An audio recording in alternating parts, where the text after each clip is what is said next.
Welcome everyone here tonight to the book launch of Geoff Robinson's Being Left-Wing in Australia, Identity, Culture and Politics After Socialism. Let me acknowledge the people of the Kulin Nations, the traditional owners of the land on which we meet. Pay my respects to their elders past, present and emerging. Always was, always will be Aboriginal land. This event is put on by the new International Bookshop, located in the basement of this building. Please come and visit us sometime. So to introduce our speakers tonight, as I mentioned, the book we're launching is by Geoff Robinson.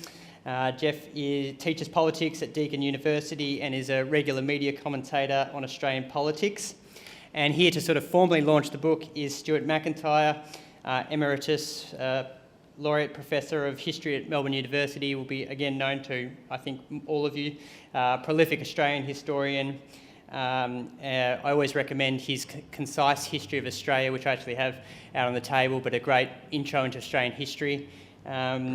And his latest book is Australia's Boldest Experiment, War and Reconstruction in the 1940s. So Stuart Macintyre will kick us off to reflect on this book about, so both speakers are going to reflect on the future of the left in light of its past. So please welcome Stuart.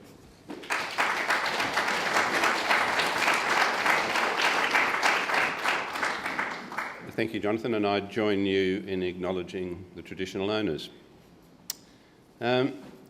You're writing a book on the Australian left and how it was blown off course by the collapse of communism, socialism, for that matter social democracy at the end of the 1980s. You've traced the left's fragmentation and follies, identified the false prophets. You've related at some length the misfortunes of the Labor Party and the growing instability that gave us such unlikely Labor leaders. And now your publisher's calling for the manuscript. But an election is imminent and you won't have time to learn the results. Is this going to be a story that helps us to understand Bill Shorten assuming office, enthralled to the deformed state of the Labor movement? Or is it to be one more defeat that demonstrates the need for renovation? You don't know. It's impossible to know. Now, I'm familiar with this predicament, as each time I revise my concise history of Australia, which first appeared in the late 1990s, each time I do a new edition, I have to write a new last chapter that explains the current state of politics. And since it takes Cambridge 4 or 5 months to turn a manuscript into a book, there have been several occasions where I've needed to hold a moistened finger to the wind and try to work out the direction in which the ship of state seems to be heading. The most embarrassing was when Kim Beazley was launching an edition. Kim had been an academic colleague of mine in WA before he went into Parliament. And in thanking him, I hailed him to a very crowded room as the next Prime Minister. It's a mug's game, and Geoffrey is more sensible than me in refusing to play it. He ends his account of where we've got to with some open questions. His story is that of a political left that since the 1980s has come to play a central role in a system of neoliberal governance, and yet has done so with a remarkable absence of self-awareness. Many on the left denied they were exercising power at all. Commonly they were sort of enthralled to what he calls a deeply nostalgic form of left melancholia, which afflicts many of us from time to time. Others saw themselves as bearers of an apolitical rationality. They were sort of policy wonks who prided themselves on their pragmatism. Others again became bearers of moral truths that made them interpreters of the social conscience. And the question that arises from these patterns is, how is the left to reclaim an understanding of an alternative political order?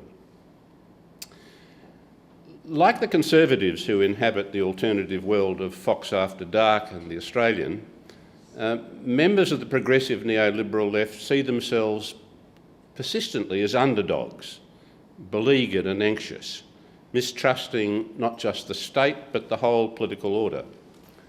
And the question that arises from that is, how is the left to re-engage with politics? Now, Geoff and I go some way back. I first met him when he was undertaking an honours thesis in history, working as you'd expect on left history. He stood out for his painstaking, exhaustive research and his sharp delineation of the problem he was researching. Now, either of those attributes marks out a good from an ordinary historian, but to find both of them combined is a cause for celebration. And Geoff has done that in a range of a previous book, in chapters, journal articles, papers, his commentary over the past 2 decades. This time I think his industry has taken to new lengths.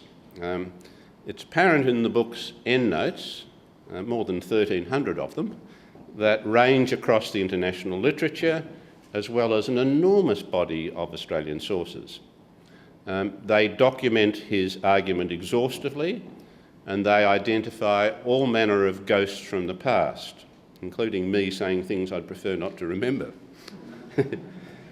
It's good that the publisher has allowed him such liberty. A pity the publisher's not here. A pity that the publisher didn't run to the provision of running heads of page numbers at the back where you are trying to find the endnote you want. If you're like me and you want to mark some of the references, and I marked a lot of them to follow up, you'll find as you turn back and forth from book to endnotes with pencil in hand that you really need 3 hands. I suppose my hint would be put a place mark in the endnotes, and that way you won't have to find it each time. There is, fortunately, a table of abbreviations, a lot of them, to remind you of unfamiliar acronyms. ACTU and WWF are all very well, and so too, I suppose, EBA and GFC, but I wouldn't have guessed TRPF. Geoff isn't allowed to answer. That is the tendency of the rate of profit to fall. Geoff calls his book an intellectual history, and it is undoubtedly the most comprehensive intellectual history of the Australian left over the past 3 or 4 decades, and a very closely argued one at that. You can't afford to skip a paragraph.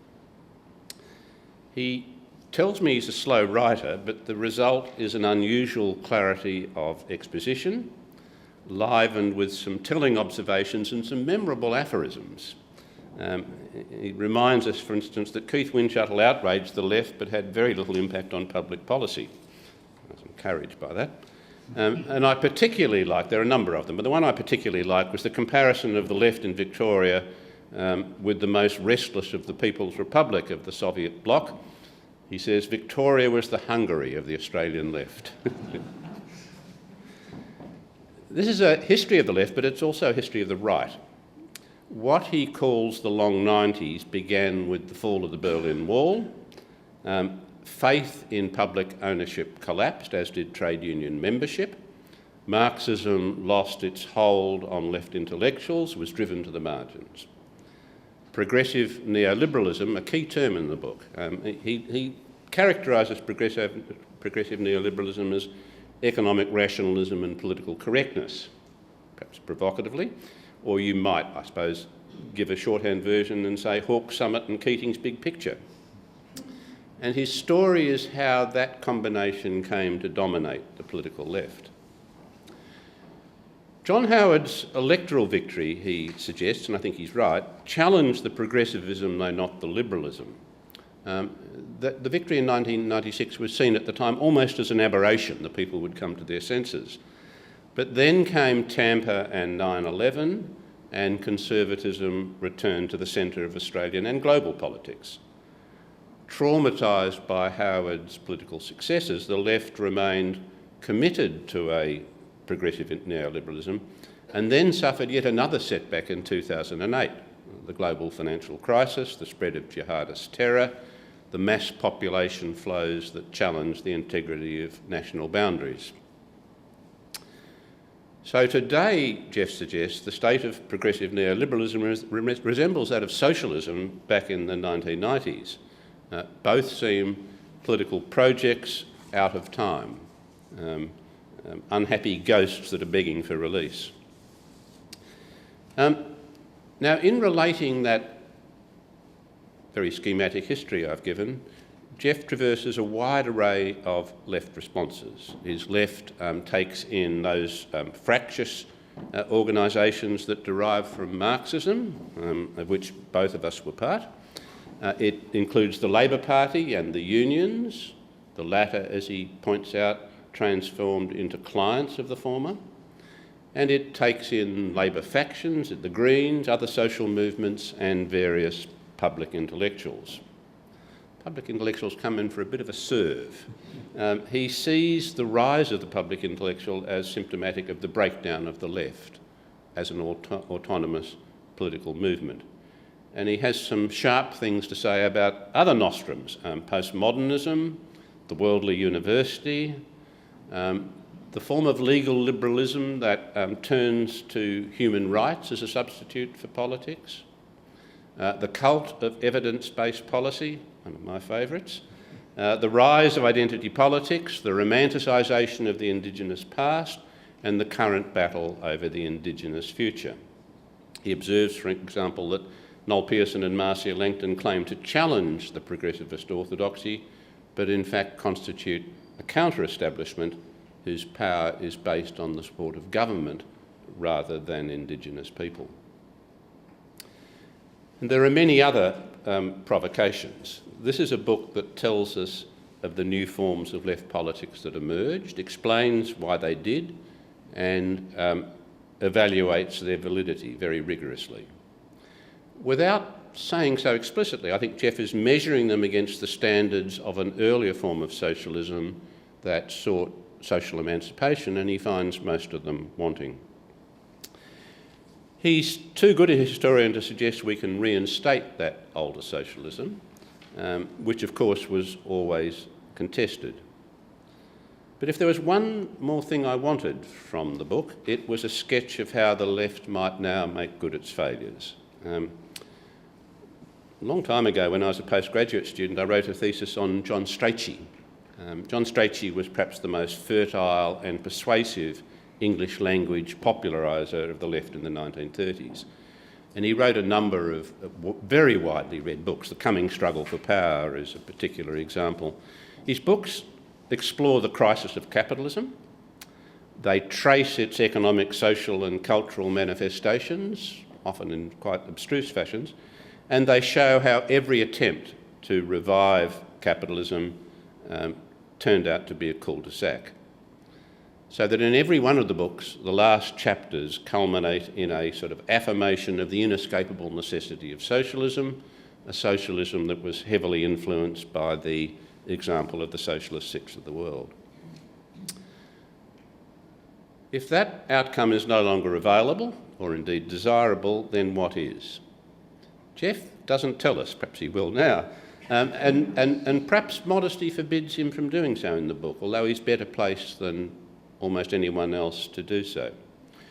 Or perhaps he thinks there are too many such prescriptions, and indeed they're indicative of the whole problem. But I hope very much that he'll follow up this compelling diagnosis with a few hints. So I have great pleasure in declaring the book launched, Geoff.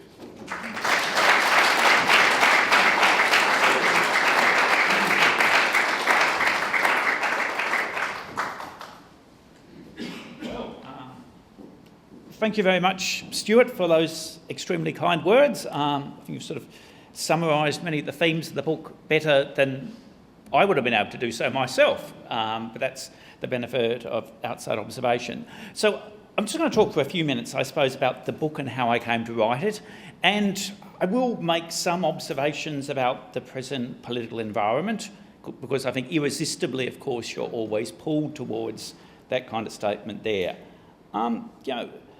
Just a little bit about the book. It has, in a sense, been a long time coming, and I suppose, it inevitably perhaps has an element of autobiography in it, almost to a degree. I've sort of been involved in various movements and campaigns and a political party for some decades, but I wanted to write a different sort of book than just perhaps the standard, well, what is wrong with the Labor Party, or what is wrong with the Greens, or what is the relationship going to be between them? In a sense, I wanted to stand back, and try to provide a kind of overall portrayal of a kind of mode of existence, of a kind of way of life. And although I say, a few nasty things about cultural history in the book, this is in many aspects a work of cultural history, thinking about how people lived their lives, about the campaigns they were involved in, about the places they lived, about the development of a kind of culture there. And in terms perhaps of autobiography, part of it perhaps is a story of thinking about my own views about politics. I mean, I've probably changed my political position, I think, in recent years, from a time when perhaps I would have been a lot more sympathetic to what you might call progressive neoliberalism. I've become much more sceptical of that, and I'm thinking, well, why have I become more sceptical of that? Some of that is a response to a whole series of events, the global financial crisis, the disappointments of the Labor Party in government. Some of it, is just a response to thinking about different intellectual traditions, and reading and so on, and thinking about how that's played out in terms of how that's worked itself out in terms of political practice, and how sort of the left has changed, and sort of reflecting on that. And I mean, I grew up in Sydney, and I moved to Melbourne about 30 years ago. So in some aspects, I think the book sort of, I always sort of think of Manning Clark's famous distinction, between Sydney and Melbourne, that Sydney perhaps was the land of the pessimists and the cynics and the sceptics and the pessimistic anarchists, obviously, and Melbourne perhaps was the centre of people who were optimistic about the future, who believed in the goodness of humanity and who had great plans, and maybe the book is sort of torn between those two aspects there. So there's an element in the book perhaps of trying to go back to past thinkers, which is why I talk a fair bit about John Anderson and George Sorel, even though in a way they're very politically ambiguous and often very problematic figures. I think they're interesting things they have to say in terms of the kind of criticism of contemporary politics there. And it's perhaps sort of been particularly personally interesting for me sort of finishing off the book because I've recently, being an adopted person, I've recently found out, for example, that my actual biological father was actually somebody who worked closely with Gough Whitlam and who wrote a lot of books about Australian politics and who was very much a Sydney intellectual sort of cultural figure. So that's been interesting thinking about this kind of linkage going across here. So the book then, it's I suppose there's kind of criticism of progressive neoliberalism, which I think is the kind of philosophy that's come to dominate much of the left. Obviously, the Labor Party and progressive neoliberalism as a project, you can really say, very much perhaps invented, perhaps by the modernising left of the Labor Party in the late 1980s and early 1990s in terms of the alliance with Paul Keating, moving aside from traditional Labourism. But it's also very much perhaps shaped the Greens as well. The Greens perhaps are very much formed within that kind of milieu, that kind of approach. And I've been thinking both about the kind of crisis of that, but also maybe, if we think about perhaps the last couple of years or so, the forces perhaps that emerged on the left in response to the global financial crisis that saw themselves perhaps challenging progressive neoliberalism, they've run into their own kind of struggles and difficulties as well. You might think of the recent European elections, the sort of poor performance perhaps of the apparently renaissance socialist left in Europe, finding itself squeezed out between the Liberals and the Nationalists, the failure of Syriza in Greece, for example, and so on. So I was sort of thinking a lot about those kind of issues when I was sort of pulling the book together. So yes, perhaps there has been this model of progressive neoliberalism, and in some aspects the last federal election was a disastrous failure in a sense for that kind of discourse. But the question is what sort of what can replace that as a kind of political project? So they were the sort of things in my mind sort of as I was thinking about writing the book. And in a sense I put it after socialism, because I do think that the collapse of the socialist project in the 1980s was very significant for the left, and I'm not at all trying to romanticise the experience of state socialism in power, but I think the kind of demise of the vision of kind of alternative way of living was a fundamental challenge for the left, and that the demise of that, in a sense, ultimately demoralised the left. That although many individuals from the left would be very successful at playing electoral politics, or ending up running human rights commissions, or ending up on the courts and so on, or becoming Labor ministers or Green MPs, something was lost through that idea of proposing a kind of comprehensive alternative vision of society. And at a time perhaps of economic crisis and growing disillusionment with politics, that has meant perhaps a kind of political vacuum, which has been filled by the rise of the populist right, by the rise of radical nationalism, on a global basis perhaps, by a whole range of other political forces and so on. And I think the sort of recent federal election, I think in a sense actually was a good example of that. I mean, if you think about Labor, Labor did well in Victoria. In a sense, you can say Labor did well in what I've sometimes called left world, which in Victoria sort of runs from about Burwood to Bendigo. The Labor Party did very well there. It even made back ground against the Greens, but Labor was really quite unsuccessful in terms of appealing to people outside of that world. And you saw that most spectacularly in Queensland, of course, where that kind of self-conscious left-wing region, in a sense, is very small, sort of restricted to central Brisbane. So why did that kind of retro-Labourism, that Shorten went in for, why did that fail as well? And in some senses, I think that's something that we have to think about. So I was sort of thinking, well, how do we think then about politics, about sort of the way forward and the options there for the left? And I suppose it sort of more seemed to me perhaps there are some conclusions you can draw about what not to do, perhaps rather than what to do. I mean, I think in a sense that you have to say that politics is fundamentally important, and that the kind of political projects that political forces put forward don't just compete on the basis of meeting people's material needs and interests. And perhaps that was one of the problems with Shorten's retro-Labourist appeal, that it was a raft of policies. People no doubt found lots of those individual policies attractive, but they didn't find the overall vision attractive.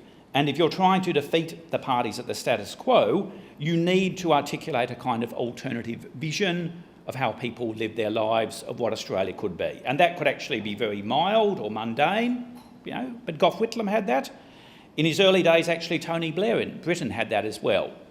It wasn't just about voting for a party because it had a raft of policies, it was because the party presented a kind of alternative vision of what the nation state might be like. So in that view, it sort of seems to me that if there's sort of a future for contemporary left politics, and more, here I'm really in a sense saying what I think is wrong, perhaps, rather than necessarily proposing ways forward, it has to reject that kind of retro-Labourism that exists obviously in both the kind of sort of Labourist right of the movement. You think of a lot of the rhetoric about Shorten, John Curtin Research Centre comes to mind. They do some good stuff, but I think they are very much associated with that kind of retro-Labourism that imagines the kind of traditional working class that exists out there. And that's also the case as well, I think, with forces at the social, forces that define themselves as being in the socialist left as well. That you can't operate on the basis of a kind of imagined working class, that's seen as white, male, manual, living in particular regions and so on. You have to think about building a kind of broader coalition of forces for social change. And obviously that means engagements with social movements. It means engagement as well, I think, with the kind of suburban voters that sometimes the left sneers on, looks down on, the kind of progressivist suburban voters, the suburban school teachers who queue up to buy Julia Gillard autobiographies are actually part of the potential coalition of the left. And I think we've seen in Britain, for example, that Jeremy Corbyn's Labor probably dug itself in a fairly substantial hole by its mishandling of the debate about the European Union and so on, and by its surprising loyalty to a kind of retro-Labourist project there that really, I think, very much weakened the kind of appeal of the party there. So I'm sort of saying that if the left needs this kind of alternative vision, what does that potentially mean? And I think one way of thinking about that might be, in a sense, to move on from a kind of language of critique, from a kind of language of saying, well, the left is against things, the left wants good things, to saying, well, is it actually possible to develop a kind of program for power? The coming struggle for power, as John Stretchy said in his famous 1932 book that Stuart mentioned. What would a left government do in Australia? If we actually had a government of the left, how would it implement its policies? What would be its priorities? How would it organise its programs? How would it secure office and so on? What would happen the morning after the hoped-for election victory? And that, I think, is really something in which there needs to be a lot more thinking going on. Now, on one level, I think the sort of recent discussions about, a Green New Deal that have emerged in response to the election defeat, and the backlash against the Labor Party in mining regions are quite sort of significant here. But I think this sort of needs to go much further. There's a fair amount of Gramsci in the book, and there's a moment where sort of Gramsci is citing Sorel, and he sort of talks about the need to develop, quote, a political ideology expressed neither in the form of a cold utopia nor as learned theorising, but rather by the creation of a concrete fantasy which acts on a dispersed and shattered people to arouse and organise its collective will. And really what neoliberalism has done is it's destroyed the idea of a collective will. It's destroyed the idea that people can collectively govern themselves, that people can operate as a collective subject, that potentially might be a possible mode of social organisation, that kind of radical democratisation there. But how might you sort of go forward, in a sense, towards putting that principle into practice? It seems to me, in a sense, that can't just be parliamentary politics. It can't just be focusing the idea of, well, you have to get a parliamentary majority, you have to elect the right sort of government. Well, the left sort of government, you have to elect the Labor Party or the Greens or some combination of the Labor Party and the Greens. And it's concerning if you look perhaps at the British left at the moment, this sort of original utopia there was about the Corbynist project seems to have shrunk to the idea, well, maybe Labor can secure an electoral majority on 31% of the vote or something like that, because the opposition, because the party system is going to be split four ways. That, in a sense, isn't a kind of viable formula, I think. I'm sort of reminded of something that Geoff Gallop, the former West Australian Premier, said a few years ago, when he said, well, the left often thinks in terms of percentages. So people on the left are often keen on the idea of proportional representation. If only we can sort of get this group and that group, we can add them up to 51% of the vote, then we'll be in power and things will change. It seems to me that you have to develop a much more comprehensive hegemonic vision, to use that kind of Gramscian sense that evokes a whole range of social needs and responds to a whole broad range of social concerns. How can you do that? What does that mean? Yes, that's about social movements, but how do social movements potentially take power? There's been some discussion about that in the British context, but it's, to me at least, looking at the literature fairly superficially, it often seems to amount to not much more than saying, well, we've got lots of people in the Labor Party who've signed up because of Corbyn, the Labor Party will get elected, that will be bringing a social movement to power. It has to be something much more fundamental about that. So sort of in conclusion, I think, maybe in terms of, directions for research or political strategy, it might be useful to look at sort of previous examples of transformations in political orders. And I'm sort of, taking the term political order from the American historian David Plotke. That we can think about the emergence of classical social democracy, as perhaps it emerged in Australia, during the 1940s, and also in Europe, in the United States as well, during the 1930s and 40s in a more attenuated sense. That both the emergence of the social democracy of the long boom and the transition to neoliberalism that we saw emerge in the 80s and 90s were the result, in a sense, of a whole combination of political actors operating at different levels. They brought together bureaucrats, they brought together intellectuals, they brought together political parties, they brought together social movements, they even brought together sections of capital as well. And that if we're going to think perhaps about if it's possible to develop a kind of coherent alternative vision for the left, for something that would be implemented by the imagined left government of the future, it has to be something much more than just a kind of raft of individual policies, a raft of good things potentially that a government is going to do. It has to be a process in a sense of transforming the kind of consciousness of being left-wing, which is part of a movement and identity, fusing it with a body of intellectual work and actually creating a kind of a politics of praxis, to use that kind of classical Marxist sense, that can actually fuse intellectual work, political activism, but also actually the tasks of government, the tasks of using government potentially to transform social relations, to mobilise social movements to bring about a course of political change. So perhaps it's easy to say that we're approaching the end of an era, but I think we have actually been in a politics of crisis perhaps for the last decade or so, in which this kind of the long 90s, it's a phrase I take from Jeremy Gilbert, but I think it's a very appropriate one. We've really been living in a period of the long 90s for a period that extends well beyond the chronological 90s.